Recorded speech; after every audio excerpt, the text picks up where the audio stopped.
আমার চ্যানেলে তোমাদের সকলকে স্বাগত। আজ আমরা ক্লাস 4-এর রায়ান মার্টিন প্রশ্নবিচিত্রা থেকে অঙ্কের তৃতীয় পর্যায়ক্রমিক মূল্যায়নের অষ্টম স্কুল সলভ করব।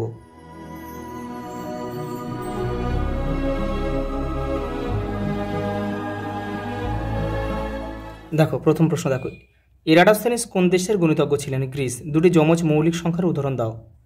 দেখো 5 আর 7। পরেরটা দেখো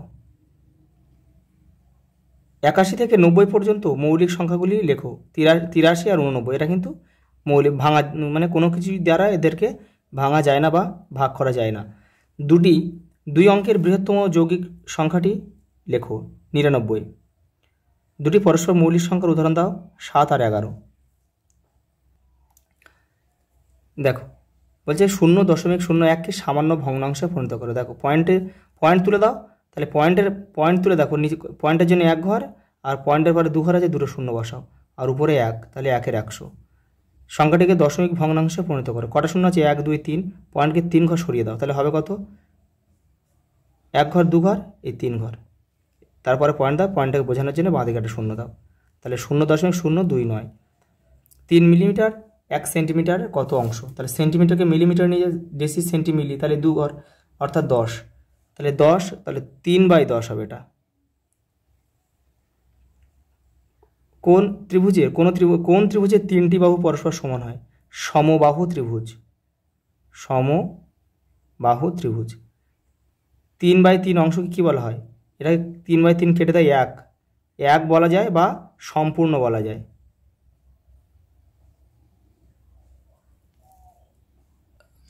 দেখো শূন্যস্থান পূরণ করো। একমাত্র জোড় মৌলিক সংখ্যা হলো 2। ক্ষুদ্রতম যৌগিক সংখ্যাটি কি? 4। কোন সংখ্যাটি মৌলিকও নয় আবার যৌগিকও নয়? 1। যেসব সংখ্যা 9 দ্বারা বিভাজ্য তারা 3 দিয়েও বিভাজ্য হবে।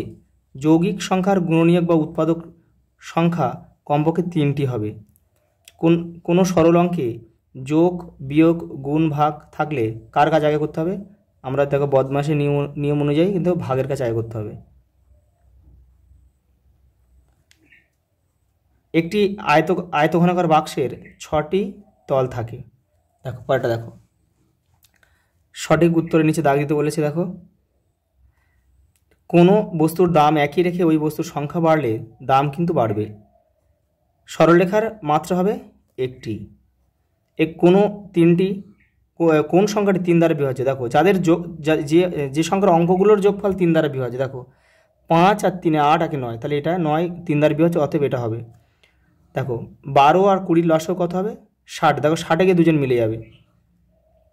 15 আর 25-এর গসাগু। দেখো 15 আর 25-এর মধ্যে কমন কি আছে? দেখো দুজনের মধ্যে 5 রয়েছে, অর্থাৎ 5 হচ্ছে এদের গসাগু। 5 আর 9-এর সাধারণ গুণনীয়কের সংখ্যা। দেখো সাধারণ গুণনীয়ক, দেখো 5-এর মধ্যে 1 রয়েছে, 9-এর মধ্যে 1 আছে, তাহলে একই হবে। রশ্মির প্রান্তবন্দির সংখ্যা একটি। কোনো ভগ্নাংশের লব একই রেখে হর বাড়ালে ভগ্নাংশটির মান কিন্তু কমে যাবে। পরের অঙ্ক দেখো পরের অঙ্ক দেখো, 4-একটা দেখো। 4 দাগের ক, গুণনীয়কের সাহায্যে গসাগু নির্ণয় করো।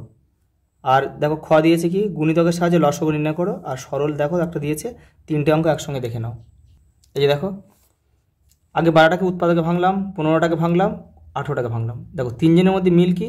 এই 3, এই 3, এই 3, অতএব এই 3টে 3 মিলে কিন্তু একটা 3, এটাই হচ্ছে গসাগু। পরেরটা দেখো ক্ষয়টা তোমরা দুভাবে করতে পারো। দেখো এইভাবে করতে পারো, এভাবে করলেও তোমাদের 24 উত্তর হবে, আবার এভাবেও করতে পারো।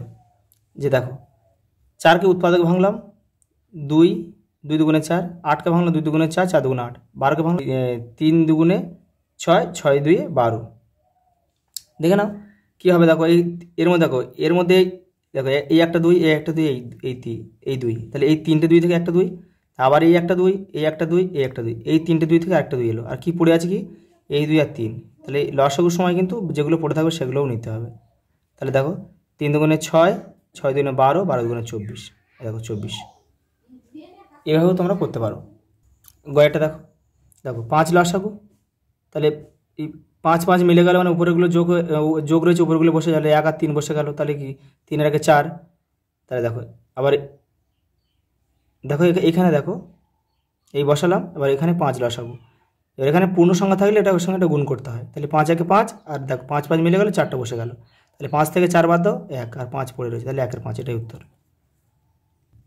দেখো পরেরটা দেখো, রীতা তার বাগানের ফুল গাছ বাঁচানোর জন্য বাগানের সব দিক থেকে বেড়া দিয়ে ঘিরবে, পাশের বাগানের ছবি দেখে কত দৈর্ঘ্যে বেড়া লাগবে। দেখো পরিসীমা মানে এগুলো যোগ করতে হবে, তাহলে এগুলো জাস্ট এই দৈর্ঘ্য এইগুলো যোগ করলে কিন্তু হয়ে যাবে, তাহলে এটা যোগ করে দেখো 50 হবে। দেখো 11 2 6 12 5 আর 14 যোগ করলে কত হয়?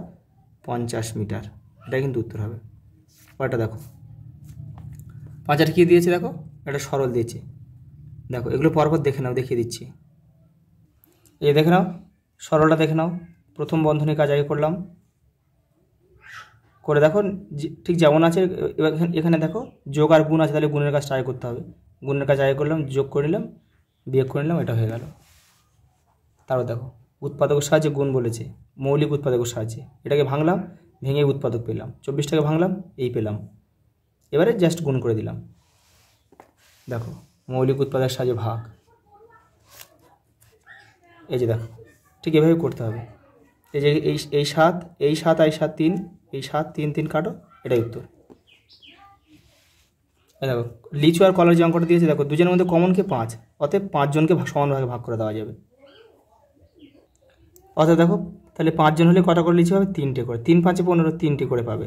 আর এখানে কলা দেখো 5 জন করে হলে দেখো 4 5, তাহলে 4টে করে পাবে, 4টে করে কলা পাবে। দেখো ত্রিভুজ কাকে বলে? 3টি রেখা দ্বারা আবদ্ধ সামন্তলিক চিত্রকে ত্রিভুজ বলে। এরকমভাবে একটি বিষমবাহু ত্রিভুজ অঙ্কন করে তার বিভিন্ন অংশগুলো দেখাও। এই যে ঠিক এটা এইভাবে আঁকবে, এটা সোজা নয়, একটু বেঁকিয়ে দেবে, ABC নাম দিয়ে দেবে। তারপরে দেখো বাহুভেদে ও কোণ ভেদে ত্রিভুজকে শ্রেণীবিভাগ করে দাও। বাহুভেদে ও ত্রিভুজকে কিন্তু 3 ভাগে ভাগ করা যায়। কী কী? সমবাহু, সমদ্বিবাহু আর বিষমবাহু। আর কোণ ভেদে ত্রিভুজকেও কিন্তু তিন ভাগে ভাগ করা যায়। কীভাবে কী দেখো, সূক্ষ্মকোণী ত্রিভুজ, সমকোণী ত্রিভুজ আর স্থূলকোণী ত্রিভুজ। সমবাহু ত্রিভুজের সংজ্ঞা দাও। যে ত্রিভুজের সমবাহু মানে 3টে বাহুর দৈর্ঘ্য সমান, যে ত্রিভুজের 3টি বাহুর দৈর্ঘ্য সমান তাকে সমবাহু ত্রিভুজ বলে। এগুলো মেপে মেপে তোমাদের করতে হবে। আজ এই পর্যন্ত, দেখা হবে পরের ভিডিওতে।